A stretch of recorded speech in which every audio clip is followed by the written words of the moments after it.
Hello, how are you? Estamos aqui novamente, espero que você esteja bem. Para quem não me conhece, meu nome é Rúbia Fuga, eu sou do Além do Verbo to Be, onde a gente acredita que é possível se dar bem em provas que cobram inglês com apenas 3 passos.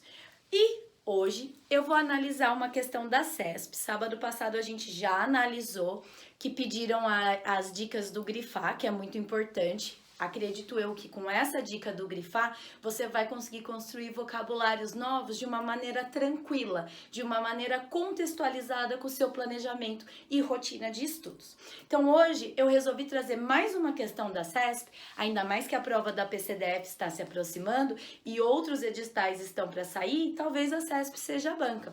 Como eu disse já aqui no Além do Verbo to Be, as pessoas têm muito medo de inglês em provas e não é preciso ter.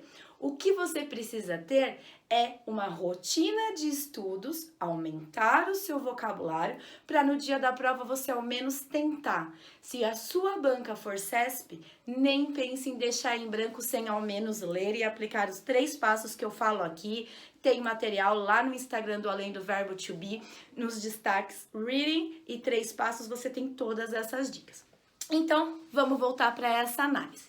Eu tirei só um trechinho aqui dessa questão da prova da ANAC de 2012, que a banca foi a CESP, que dizia assim: You should have different passwords for all your accounts. É só um trechinho, porque só ele basta. Inclusive, na realidade, só até aqui bastava. Não precisava de mais nada para você conseguir acertar mais uma. E é a mesma prova do For Instance que a gente discutiu sábado passado. Então, presta atenção. Eu fiz aqui a técnica do grifar. Da cor laranja eu tenho as cognate words, as palavras cognatas, inclusive das que estão nas perguntas. E na cor azul eu tenho todos os vocábulos que eu sei. Então, o que diz essa frase? You should have different passwords for all of your accounts. Legal. Você deve ter senhas diferentes, não se esqueça da ordem substantivo-adjetivo que eu já falei lá no canal, para todas as suas contas. Esse texto da CNN, ele focava nas piores senhas de 2012. Então vamos ver a pergunta. A pergunta também é em inglês, mas olha lá, tenho cognatas para me ajudar. Fiz aqui essa nuvenzinha roxa que poderia ser a palavra que você ficasse em dúvida. Olha lá. The sentence, a sentença, que é a mesma aqui de cima, você deve ter senhas diferentes para todas as suas contas. Expressa um ou uma, nananã, para o leitor. E aqui a gente tem uma questão de verbo modal. Os verbos modais, eles são, por exemplo, can, could, may, might, must, should e ought to. Sendo que should e ought to são sinônimos e may e might também.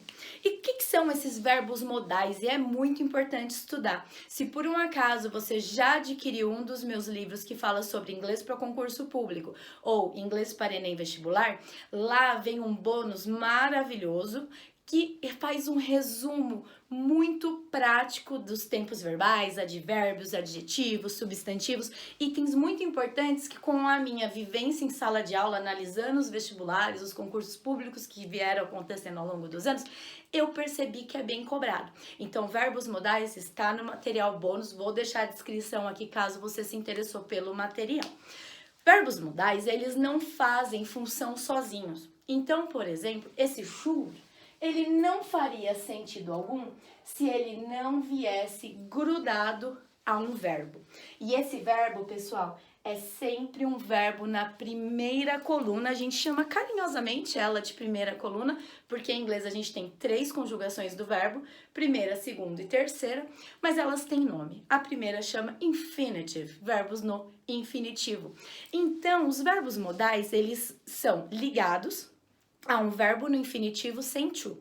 O único que aceita to, que esse to não vem do verbo, tá? É o ought to, que é sinônimo de should, que a gente já vai ver. O único que aceita é o ought to, que nem tá ali. O resto eu não posso falar should to have, can to have, could, to have. Para todos esses outros, can, could, may, might, must e should, eu não tenho to.